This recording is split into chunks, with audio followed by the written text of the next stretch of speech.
Bless you, bless you. it's it's always good to be able to share, and some of you are sharing back and send me the fruit of the seeds planted in you, and how the Lord is blessing you, and how the increase is coming. Praise the Lord. It's so good to hear from some of you. We are in a place that it's actually real life. So I know some of us, we like to, the symbolistic, the metaphors, the soul transformation work that the Lord is doing, and understanding and traveling through heaven and heavenlies, and just sit in your bed and just kind of have an out of body experience. And but when the rubber meets the road and the bill has to be paid, we act like children. We don't know. We panic. We get anxious. And why should I do this? And the job, I'm losing my job. And all these things on the ground, have to be a part of this implementation phase. We know how to deal with things on the ground. Okay? We are not lacking any type of skills and wisdom and understanding in dealing with every single thing. Making decisions, and appliance, a fridge gets bad, and how do I pray? Do I believe? How do I speak into that? Or do I call somebody to fix it? Do I ask wisdom to lead me into fixing it? There are different things, and discernment is so important as you are in this place of authority. You discern. Okay. Very, very, very important. Isaiah 28, and we'll talk about that. But today I want to talk about Joseph, that he was serving Pharaoh, the world, evil, not knowing the God of Israel, but Joseph was in that place to serve Pharaoh. And the way he was doing it, he was adding value to Pharaoh's kingdom. Hear that? He was adding value. He made Pharaoh absolutely the richest person in the world. He was very rich. He had so much. But after all these years of famine, he was totally the richest man in the world, the most powerful man. And Joseph contributed to that, adding value. I'm listening, somebody sent me a recording about his kid. And this guy's kid, 18-year-old, got his job, and the parents taught him, wherever you go, you add value to the place that you are. So he's going to kind of a fast food, first job, a fast food thing, and not dealing with $1 million, maybe basic wages and minimum wages. And but he starts to learn, and he wants to be the best of slicing meat, best, okay, and cutting vegetables, being the best. How do you do that? The most efficient. And he stays after his hours, so unpaid, to learn from the ones that know it better. How do you do that? He gets to be so good that he goes to different stores and learns even more. And after a while, in his own time, with his own resources, he creates a manual, a training manual, how to slice meat or how to do this job the best. So the people, when they hire somebody, they made them look at that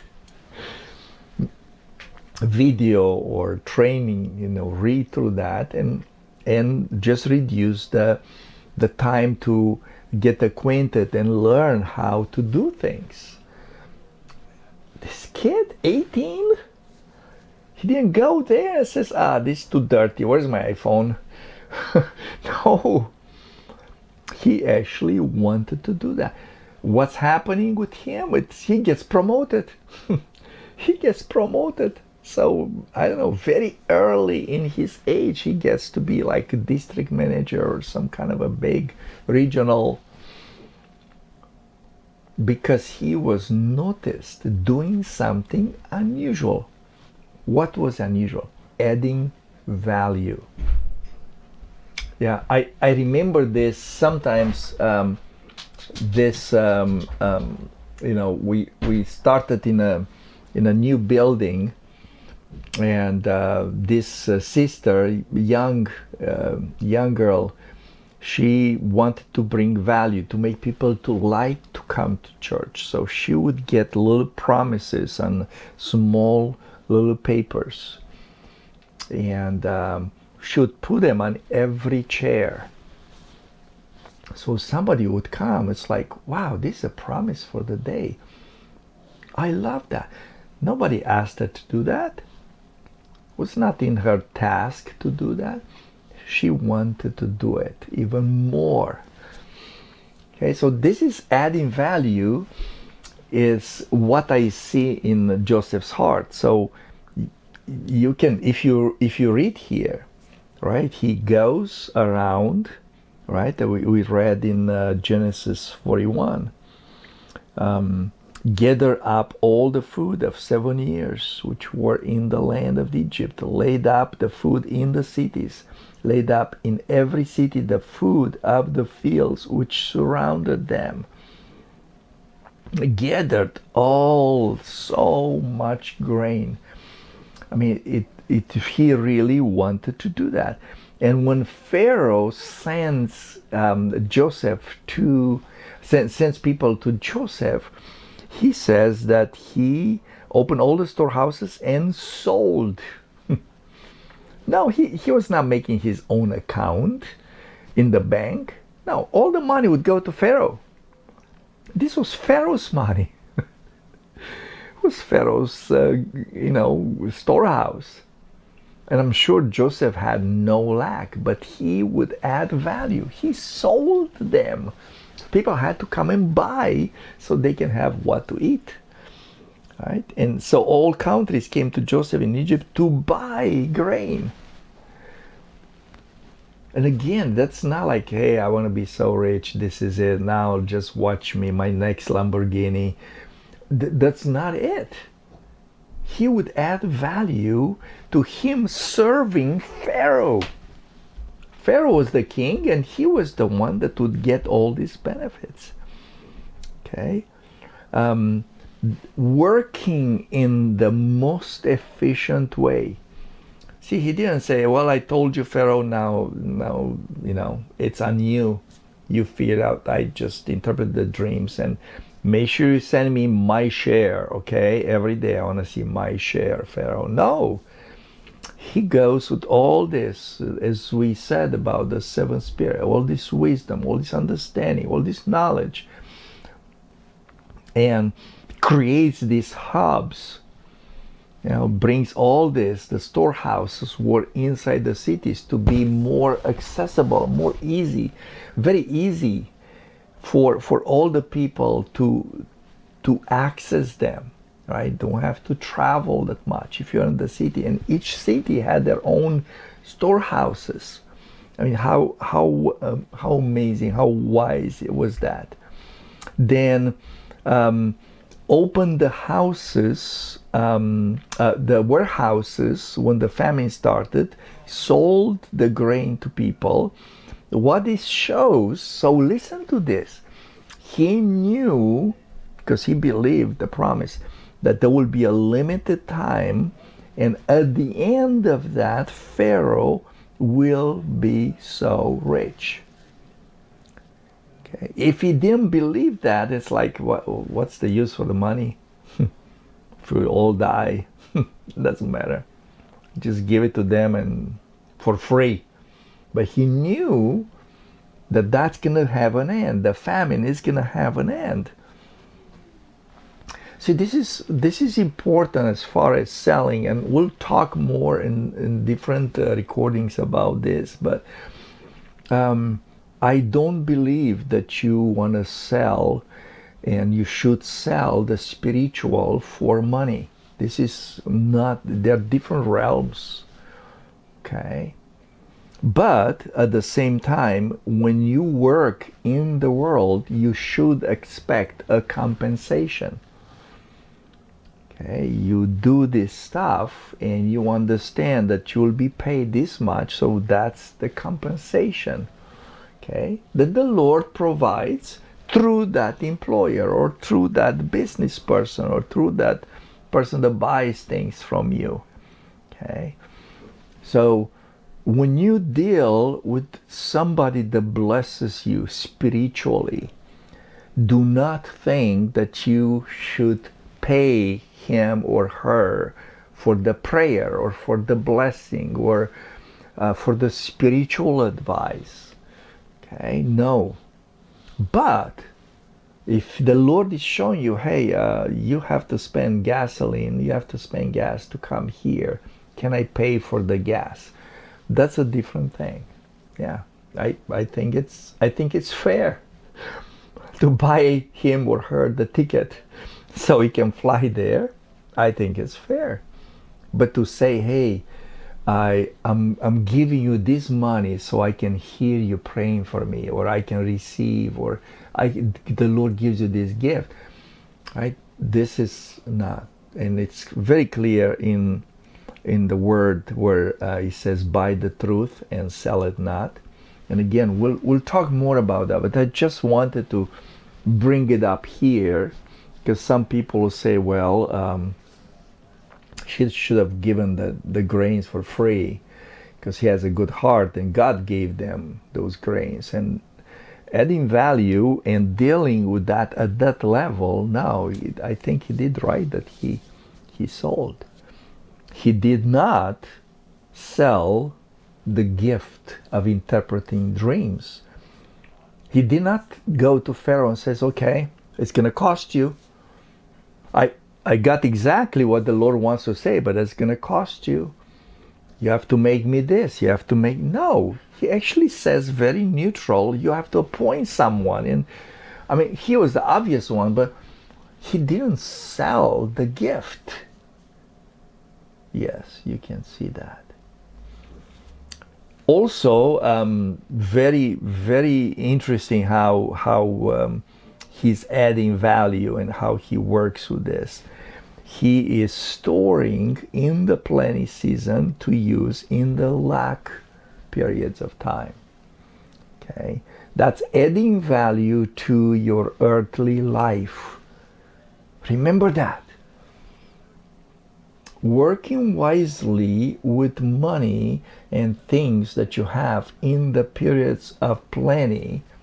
Okay, it's like, man, I don't know what I did with all this money. It was so much, but it just went away. That's not working wisely.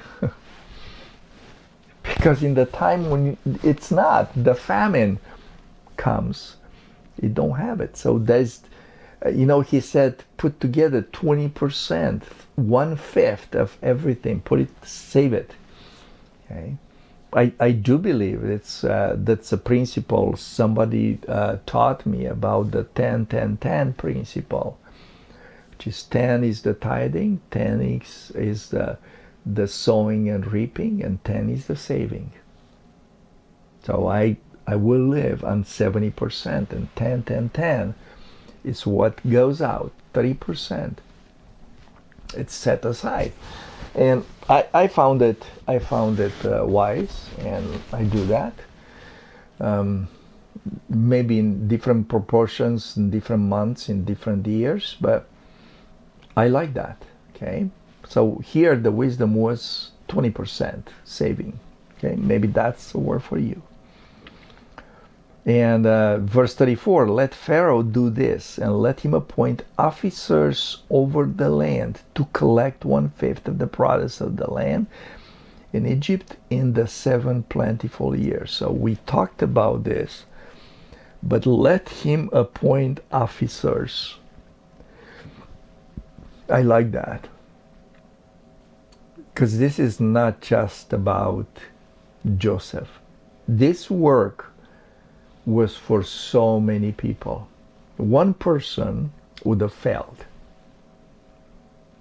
And I believe that the first maybe few months, part of the reason Joseph traveled is to find trustworthy persons. Maybe he found the old Potiphar. Find trustworthy people, maybe in every city, maybe in every area, and entrust them with the vision and the plan of what to do with the storehouse and the time of plenty. Now they had to believe the vision, they had to believe the interpretation of the dream of Pharaoh and obey, not play games and not like, I don't know, that's plenty. It never happened in Egypt. We'll always have bread. You know, they have to believe. They had to be with him and walk with him in the directions that he gives. But they're clear directions. They're precise amounts. And what I see, no fear to be wrong. No fear of being wrong. This is amazing. I love that. When you are in the implementation phase, you know that you know. Your decisions are clear. Yes, speaking the truth in love always, but they are clear directions. Everything it makes sense, common sense, calculated movements, faith, love, joy, having a good time. You know, maybe for some of you it's well needed. Yes, you know, maybe catch up with some, you know, very nice comedy. You know, they say, well, it's not spiritual. Well, you make it spiritual. You make it spiritual. And I know that Jesus was with the disciples for 3 years or 3.5 years, and they had such a good time. Maybe telling stories from their childhood. Or things that they saw in the market. Yes, this is important. When you are settled, when you know who you are and what the Lord is doing in you and through you, then you show that. You show that. So adding value. In everything you do it like for Him, like for the Lord, with all your heart, and having a good time doing it. Love you.